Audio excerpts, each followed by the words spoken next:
Our panelists.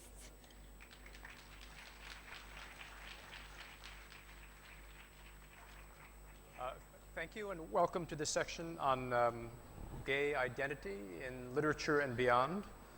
My name is Henry Finder from The New Yorker, and with me are three literary luminaries. On my right, Armistead Maupin, Thank you. whose name I've been mispronouncing many years, Armistead Maupin. I've got it now. The beloved author of Tales of the City, an enormous bestseller, a book that's entered into so many lives. Colm Tóibín is the novelist, journalist, critic, and the author most recently of The Master, The Testament of Mary, Brooklyn, now a motion picture, and Nora Webster. And on my far left, R. Raj Rao, a poet, a playwright, a novelist, a passionate social crusader, a scholar, a queer theorist, a man whose novels include The Boyfriend and most recently, Lady Lalita's Lover. So welcome.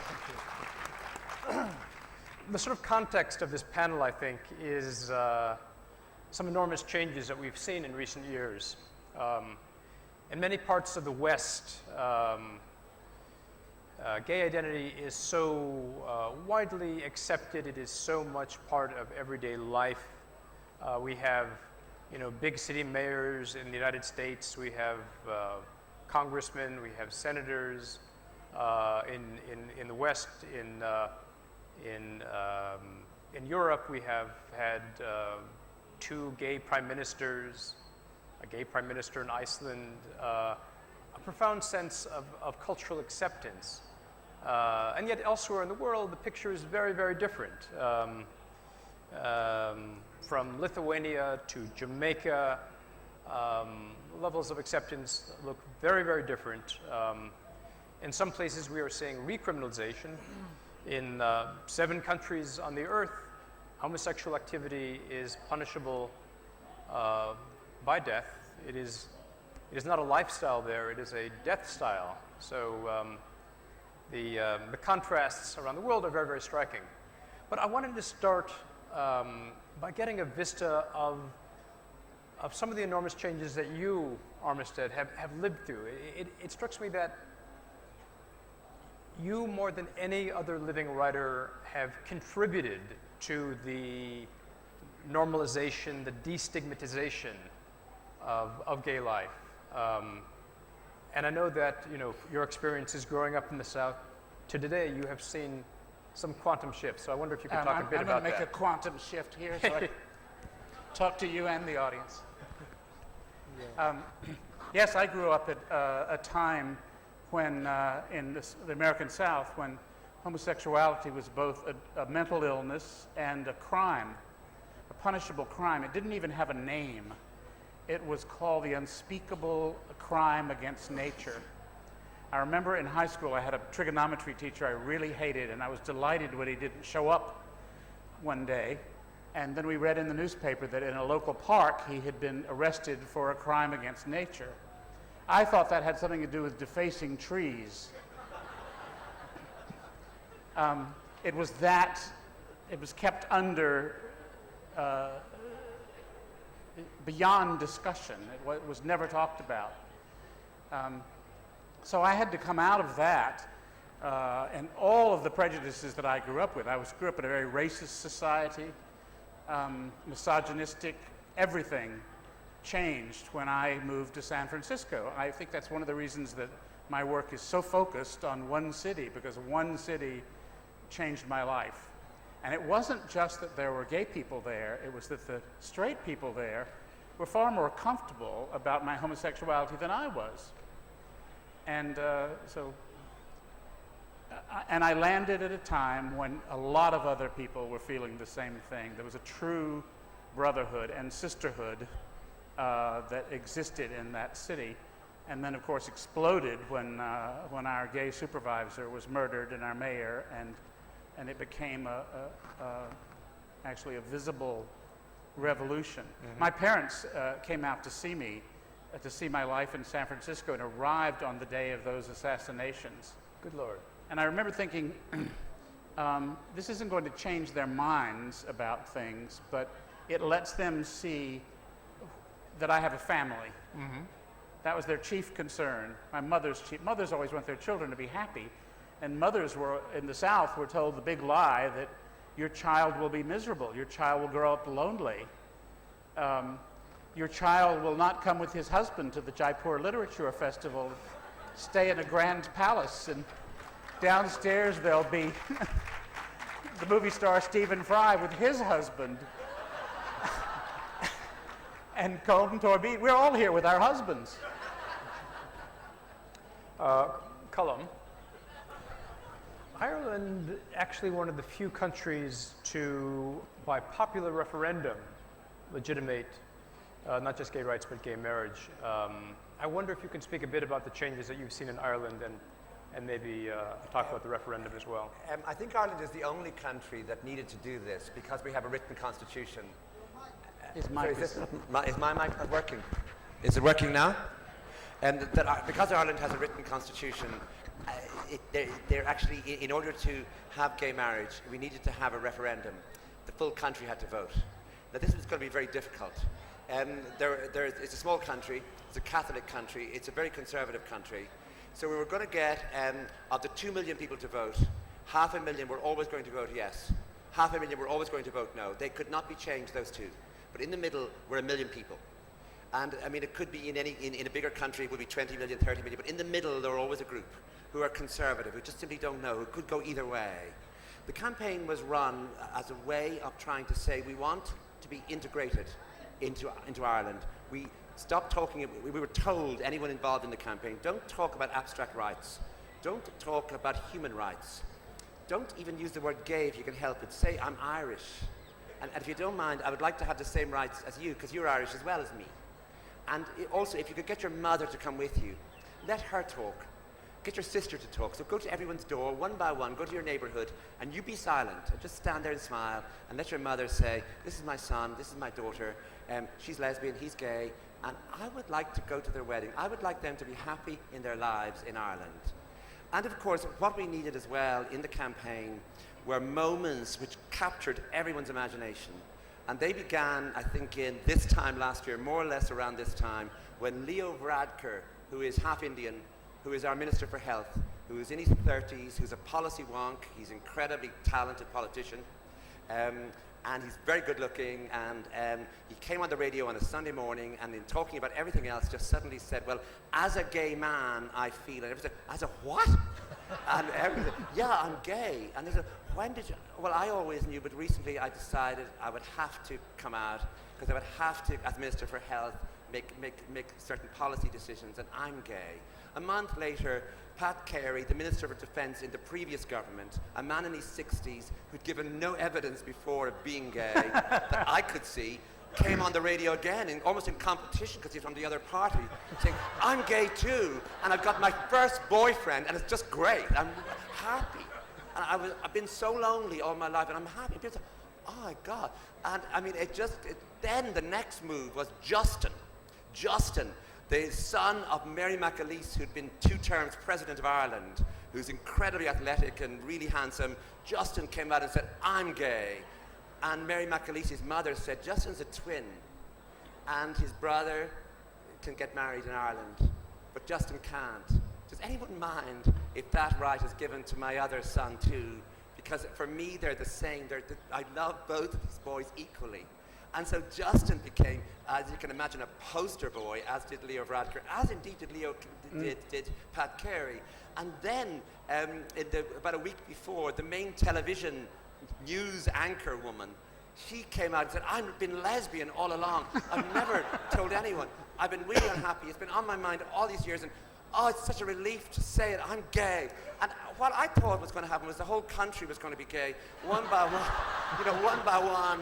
From the Archbishop of Dublin was going to say, I'm gay, and the Prime Minister, and all the people of Ireland were going to be gay, that didn't happen. But what did happen was that the campaign began to target people who simply had never thought about it before, had never put a thought into the idea.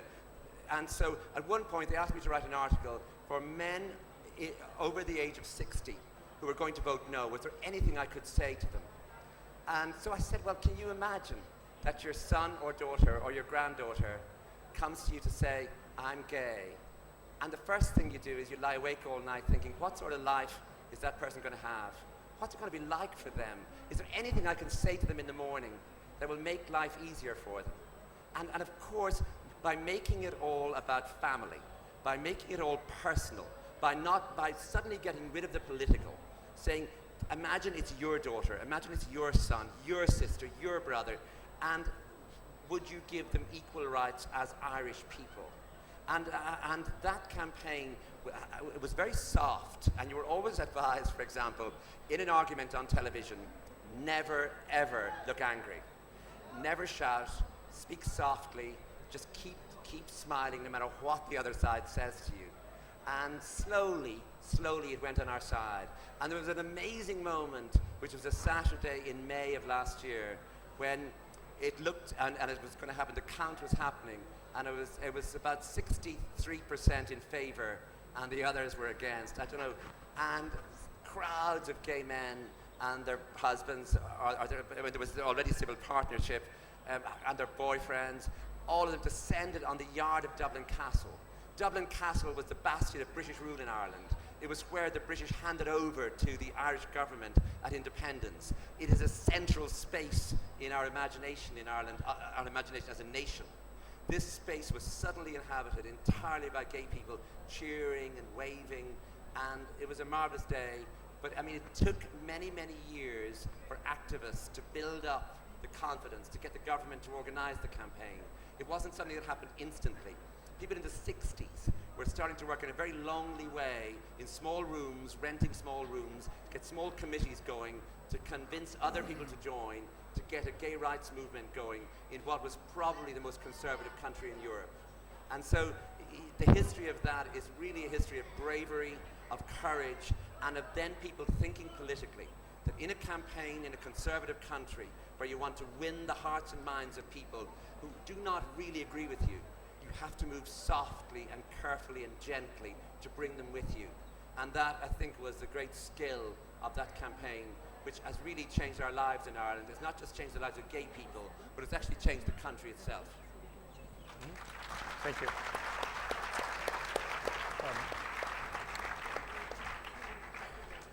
Softness and care.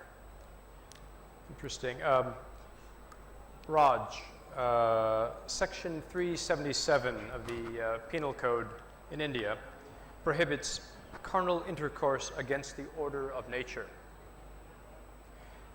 Section 377 has become, I gather, quite a battleground in recent years. I wonder if you can talk a little bit about the progress and the reaction that you've witnessed yourself. The situation in India, I'm if you hold it, afraid... they'll adjust for you. Is that right? I think they'll, yeah. Am I okay now? I mean, if you don't hold it, they'll adjust for you. Well, the situation in India is very different from Ireland or the United States as of now. Section 377 is a 1869 law which the British introduced here. They didn't use the term crime of nature, but they said something similar. They called it unnatural sex, by which they probably meant anal sex and oral sex and any form of non-procreative sex. Now, you know, that has been around, that law has been around for very long, for more than 100 years, 150 years. But for a short time, in the year 2009, we had a little bit of a reprieve when the High Court in Delhi, in response to a PIL formed by a support group known as the Naz Foundation, said that they would read down. They didn't say that they would get rid or abolish the law altogether, but they said they would read down Section 377 so that it wouldn't apply to consenting adult homosexuals. Now, that was victory enough at that point, and there was a great deal of jubilation all over the country among gay people, and India has a large gay population. Given our population of 1.3 billion or whatever, I mean, that itself makes it obvious that, there's a certain percentage of that population that is homosexual. Some estimates put it at 50 million and so on, I'm not sure. But there are a large number of homosexual people, and there was a lot of jubilation. But then several right-wing groups and holy men went on appeal against that judgment, and 4.5 years later, in December 2013, the Supreme Court overturned the ruling of the Delhi High Court and said that, they reinstated Section 377, and they said that it was not for the courts to decide the legality of Section 377, but it was for the government. Now, it so happens that a few months after that judgment, the government changed, okay, and the BJP came to power, and of course they are a very right-wing political party, and though the court said that it was for them to decide on the legality of Section 377, they were unwilling to take a stand. And so that is where we are today. And from time to time, I mean, people within the ruling BJP, like Arun Jaitley, who's the finance minister, has, he recently said that Section 377 should be abolished, and he left it to the court. But the funny thing was that the court said just the opposite thing, that it's for the government of India to decide whether to continue with Section 377 or not. So I saw that as a sort of conspiracy theory, with the judiciary and the legislature passing the buck onto each other, with neither of them really intending to do something about Section 377.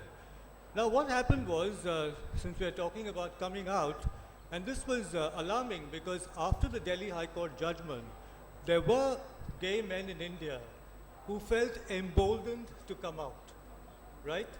And this later judgment by the Supreme Court was a big setback. Actually, none of us expected it, and I think that a lot of us thought that the Supreme Court would uphold the Delhi High Court judgment.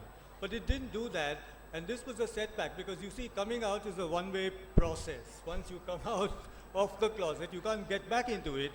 And so these guys, these young men felt trapped and cornered because who knows? And I believe that after the Supreme Court judgment of December 2013, there have been close to 600 arrests under that section. Close to, I think 578 is the exact number of arrests under that section. So we're all vulnerable. And as a writer, I find myself saying lately that I am sort of toying with the idea of self-censoring myself.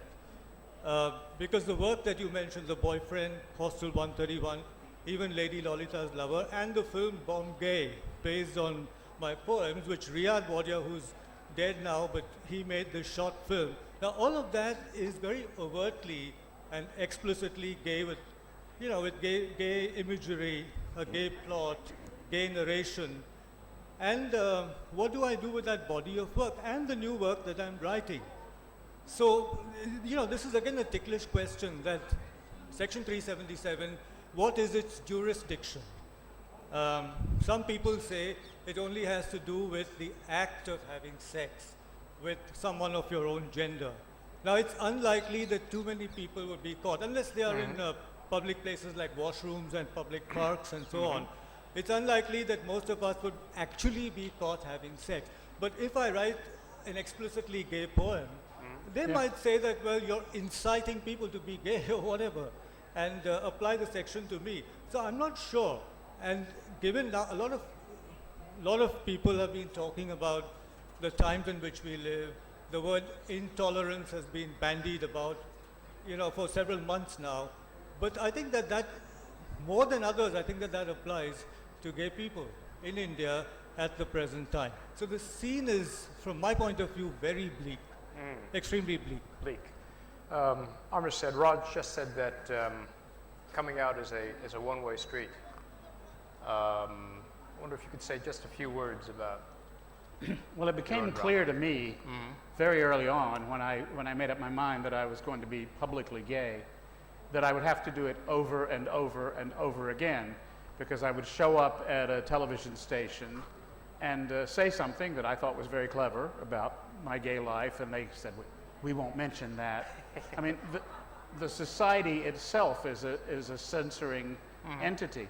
The very thing you're talking about, the mere discussion, forget sex acts, the mere discussion of homosexuality in, I guess, was it Alabama or Tennessee recently? They tried to put a law in the books that said you couldn't talk about it if the word came up in a classroom. Margaret Thatcher in England had the famous Clause 28 that would have gotten Shakespeare in trouble if they'd actually tried to enforce it, about the promotion of homosexuality.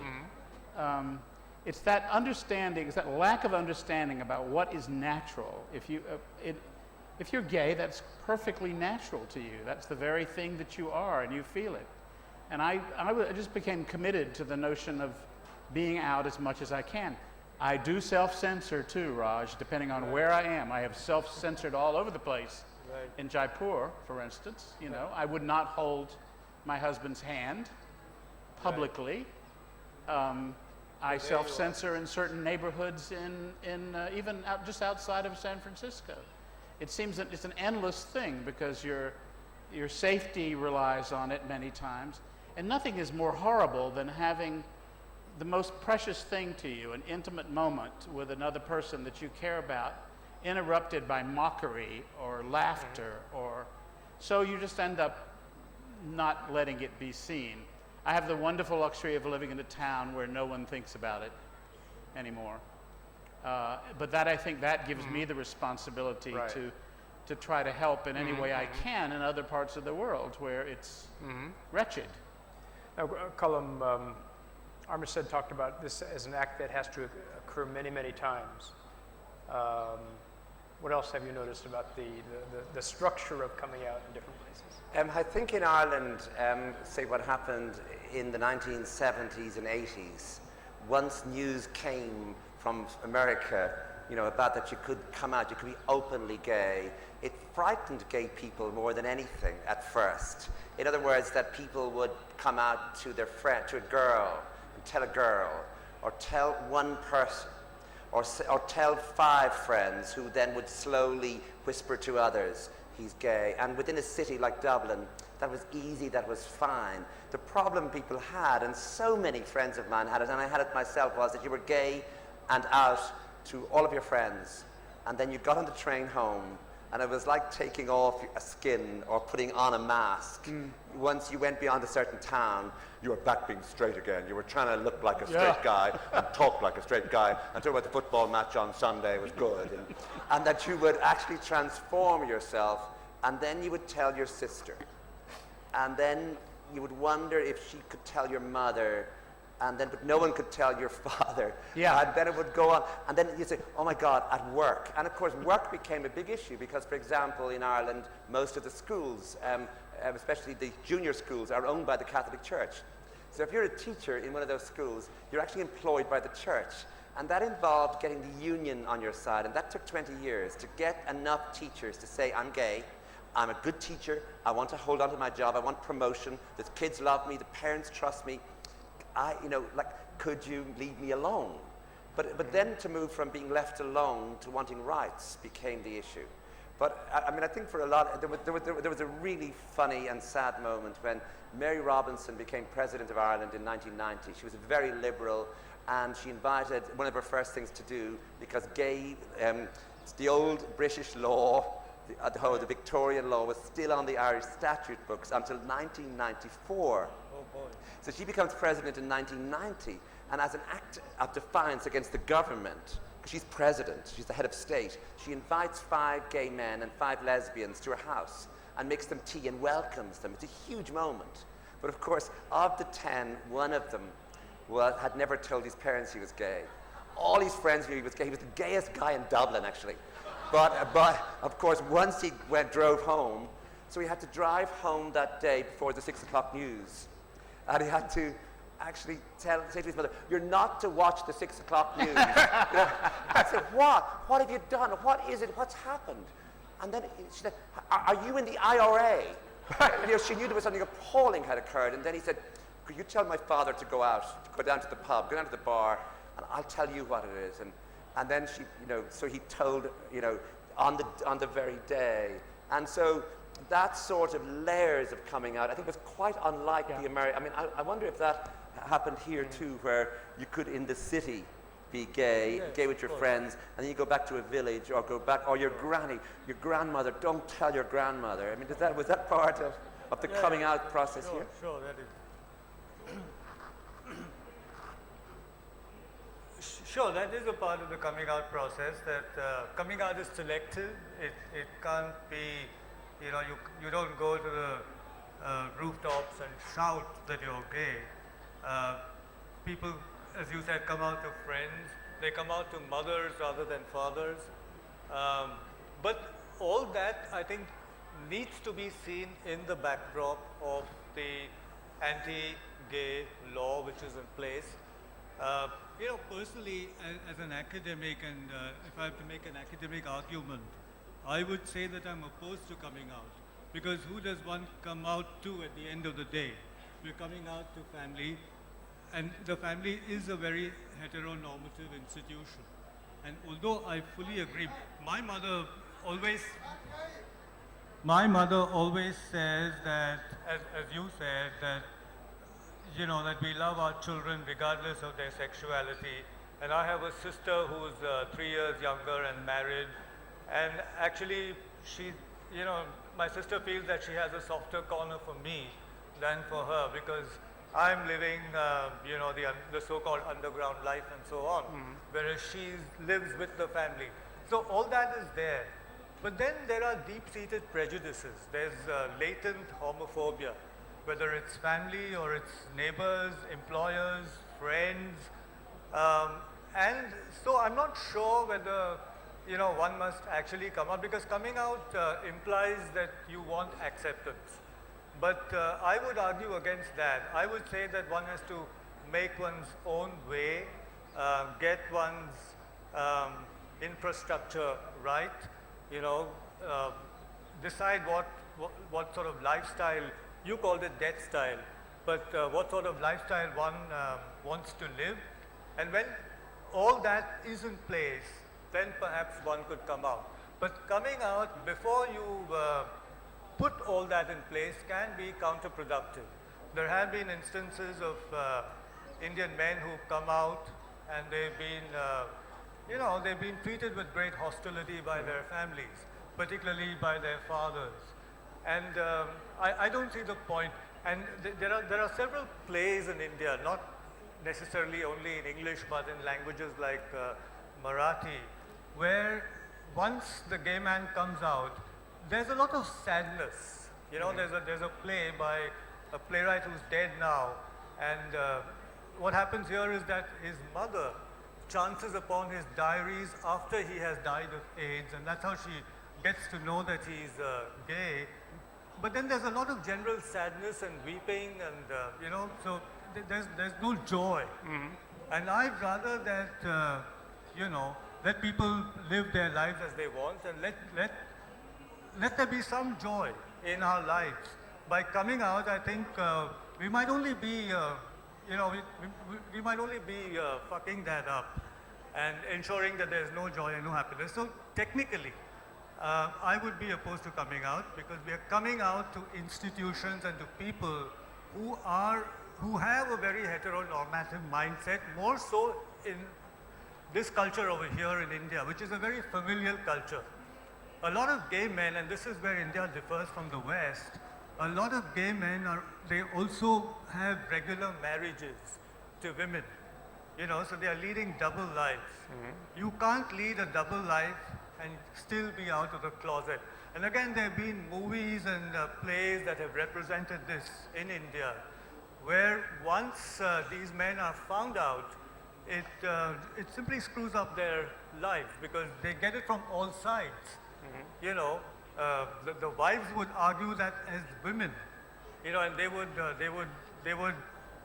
they they would talk about the injustice that these men have done to them by getting married to them in the first place, right? And mainstream society would certainly side with the wives and not with the gay men. Right. So I think that it's very complicated, and therefore I have argued against coming out.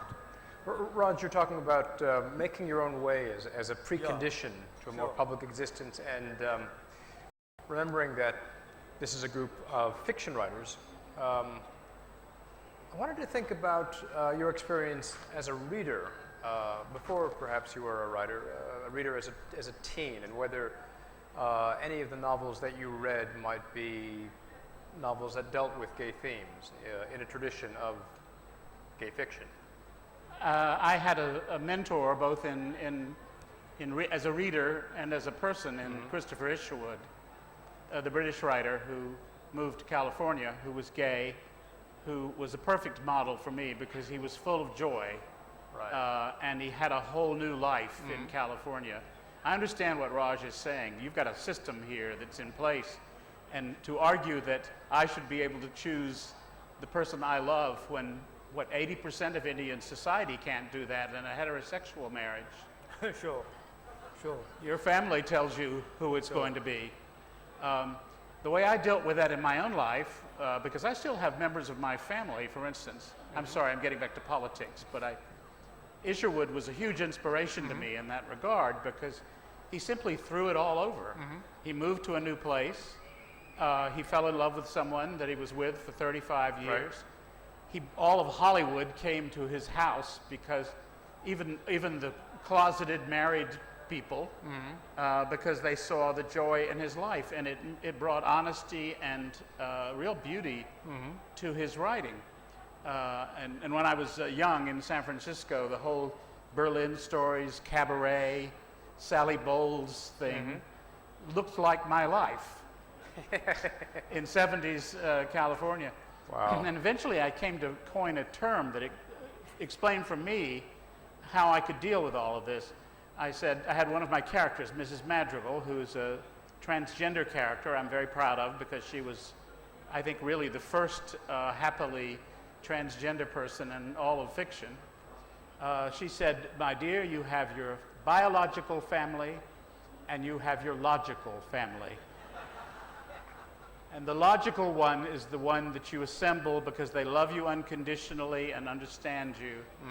And I would argue that when people build that family first, then you can face the rejection That's what I'm saying. of people that will never understand it. Right. My brother, who is 5 years younger than I am and has known that I was gay for 35 years, is still going to choose from a roster of Republican presidential candidates who all have anti-gay platforms. And there's a point when you get to be, 72 years old, where you don't want to put up with that crap anymore. And so I do that by defining my own family. In fact, there's a good plug here because my memoir, Logical Family, will be coming out next year. But I'm quite serious about that concept. The logical family. Colm, you're 12, you're 13. I think everyone who's gay knows more about solitude than perhaps people who are not gay. Just the business of being alone with your sexuality, wondering if there's anyone like you, especially in the years when television programs didn't have it, when there were not movies about it. Just that idea of if one image came my way, I would devour it. And what I found was that the literary pages of the Irish Times would have every so often a mention in passing that W.H. Auden was gay, homosexual, that Virginia Woolf was a lesbian. And any time I saw the word, I thought, oh, right, okay. And then I went through all this poetry, lay your sleeping head, my love, human on my faithless arm. So, could that be a man? Could he have written? Is that love a love poem for a man? Because an image like that was absent totally from the culture. So that what the American poet Adrienne Rich said, that was when you were gay, you looked in the mirror and you saw no one. There was no one like you, so that you could not construct an identity because there were the tools to do that were not there. So when the tools, I remember finding a book called The City and the Pillar by Gore Vidal in a second-hand bookshop in Dublin, circa 1973 when I was 18. And again, just going through it really carefully, like every word of it. So this is what it's like. And of course, when Tales from the City came out, you did something miraculous, which was you wrote books which a lot of straight people read. Gay people read them alone, thinking, oh my God, now they're going to find out all about us in these books. Now they're going to know what it is we do. But of course, what you found were images, say, for example, Michael Tolliver is looking for love. That's what he's doing in your books. He's looking for love. And you think, that is really important for my straight friends to know, that maybe I'm looking for love. I'm looking for other things too, by the way, especially on a Saturday. Let's not leave this out of the picture, especially on a Saturday night when you're in your 20s. But I'm also in some way looking for love, and maybe I'm looking for both. But books, James Baldwin's Giovanni's Room, which is a book about love and the denial of love, that book was widely available in Ireland. And so just this idea of a story about love denied, about two men who could have managed and didn't. And so all of that reading, the business of reading, made a huge difference to me in the construction not only of myself as a writer or as a citizen, but as a gay man who could live easily in the world and, as you say, construct my own world, construct myself and construct those around me in my own likeness or in a way that pleased me before I would go out into the world to say, this is who I in fact am. I had to know who I was in a way. Right. Now, Raj, as a reader, as a 12-year-old or a 13-year-old, did you find communion? Were you reading Baldwin? Were you reading novels where you had that sense of recognition? I did my PhD at the University of Bombay on Walt Whitman. And that was his Calamus poem. So that was the starting point, I said, Whitman, my God. I remember his boyfriend who was several years, and, Whitman had all these working class boyfriends.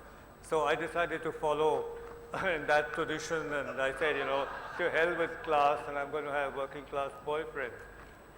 Peter Doyle, and if you read Whitman's diaries and some of his poems, he doesn't use names, but the number 164 figures frequently in those diaries and poems.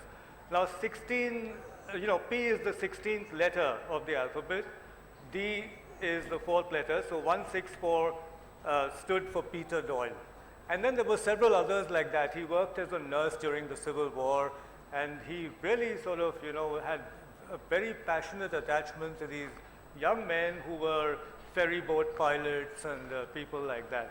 So Whitman was the starting point, but then Allen Ginsberg, Jean Genet, Giovanni's Room, of course, I think I must have read it 100 times. Foster, E.M. Foster could never be open about his homosexuality except in the novel Maurice, which was published after his death. But he wrote some very homoerotic short stories, like the story Kanaya, which is set here in Rajasthan, in Udaipur, where the Maharaja offers him the best women in his harem, and Foster refuses. And the Maharaja is surprised, and he says, he asks the Maharaja, do you have men in your harem? And the Maharaja is surprised and says, isn't it more natural to want women? And Foster's answer is, not in my case. And then the Maharaja offers him this hairdresser of his, and Foster has a wonderful time with him in Udaipur, I think. And more recently, Alan Hollinghurst. I mean, I think, he won the Booker Prize, must be the only gay writer in recent times to have won the Booker Prize. But he's able to write in a classical tradition. And I think that, especially with Hollinghurst, these writers have defined a whole new queer or gay aesthetic for me. Because the things that in mainstream literary criticism you wouldn't approve of, like, say, pedophilia or stalking or whatever, in this fiction, it takes on a new dimension. So you don't look at it with the same sense of disfavor that you tend to do in mainstream fiction. So all that I think was a great source of inspiration, and I continue to, to try and write like that. Within India also there have been traditions. I mean, this is what needs to be known, that homosexuality was made illegal by the Victorians. But before that it wasn't illegal. It was there. The Kama Sutra has a chapter on the third gender. They call them the Tritiya Panthi. And I must say over here that on Monday, Lakshmi Narayan Tripathi, who's a Hijra activist, she's going to be here, and I sort of co-translated her autobiography from Marathi into English, and we're going to have a session together. So the Kama Sutra is one thing. The sculptures in temples like Khajuraho and Konark and so on are other indications that there was, I'm not saying an acceptance, but homosexual love was known. It wasn't looked at in the way that we look at it today after the Victorian intervention. So I think that there are scholars in India. Ruth Vanita and Salim Kidwai are the most important, but there's also Devdutt Patnaik, there's Geeti Thadani, and I think that these people have, they've worked hard to point out that we need to get rid of what G.N. Devi calls the amnesia that colonialism has fostered. We've forgotten our pre-colonial histories and pasts, and we need to connect to those things if we are to change our mindset. And unfortunately, our politicians and our Supreme Court judges will not do that. So this raises another issue. Michael Cunningham, the American novelist, once remarked, "I can't help noticing, but as soon as I published a novel without sex scenes, I won the Pulitzer Prize." So this poses the issue of what is your philosophy on depicting carnal intercourse against the order of nature? Why do I look at you? Colm, why don't you start us off here? Oh. Well, again, you're back with solitude. You're back in a room on your own. And you're back with a moment where it becomes necessary for the novel, for the form, for the way you're working, that someone is going to experience gay sex for the first time, and the reader needs to know what it was like. Glossing over it will not help, because it's going to really matter to this person. It's going to change their lives. And therefore, you need to write down now exactly what it was like for this person to have sex in this way. And I have rules about that, and really strict rules. No similes. It was not like the ocean crashing in, no metaphors, just exactly what went in where and what it felt, how it felt, but not what it felt like. No like thing, just mechanical. Sure. Do the mechanics of sex, and the reader will fill in the emotions. But there came a time when I found that I was doing this to my characters. And there was a moment where I realized that I had been in Barcelona. I was in Barcelona when General Franco died. And it was a particular time of funny freedoms where nobody cared about him dying. He could die all he liked. We were all young. I was 20. Everyone had long hair, smoked dope, and listened to Bob Dylan. And of course, again, once more, it changed later. Everyone seemed to be gay or ready to be gay, even just briefly. And we had a whale of a time in those months of November, the winter. And I thought I should write that down in a short story, which is called Barcelona 1975, and that every word of it should be true, and that it would happen to me. It didn't happen to me. I wasn't wearing a mask. It wasn't a character I was inventing. He wasn't Argentine. He didn't have a different name than mine. And just to write it down as truth, what it was like in Barcelona in 1975 to have sex for the first time with a really beautiful Spaniard who, when he read the story, said, "Yeah, it was just like that for me too." And so there is a sort of sense, it's a funny business about writing it down, getting it out into the world, something that you yourself, when you were age 12, 13, thought there will never be any way that I can even live in the world, let alone love in the world, and let alone be able to release all that energy from cooped up feeling, from guilt, and release it in the form of fiction, not only in the form of fiction, but in the form, every so often, of an autobiographical story where anyone who wants to read it can read it. It's available widely, and it happened. I was there, and it was me. Armistead, what's your philosophy about storytelling and sex? Well, when I first started writing Tales of the City, I was serializing it on a daily level in the local newspaper. So I had a lot of limitations. So I would often lead up to the bedroom door and then shift to the next set of characters. As I became liberated from that form, it was wonderful to be able to just write about sex. I feel very much, the first time a metaphor comes in or any sort of lyricism, you're doomed. I tend to maybe put the humor on. I try to make it as awkward as it really is in life. And the only time I'm embarrassed by that is when the time comes to do my own audiobooks, and I'm sitting there in a room, and it's a first-person novel, and my Aunt Nancy is still alive. She told me about who this. just before she died said, "When are you going to stop writing pornography?" Raj, you've said that, I want to open it up to questions in a moment, but Raj, I know that you've said that you think that literature should probe the boundaries of pornography. Do you stand by that? Say that again. I said you've said that literature should probe the boundaries of pornography. Yes. Oh, yes. For me, there's no difference. I mean, I wouldn't make. I think it's an artificial distinction between decent or decorous literature on the one hand and pornography on the other hand. So I knock that distinction. It doesn't apply. And I'm even more shameless than you, because if I had to read something before an audience, I wouldn't even be embarrassed, at least not anymore. I may have been at one time.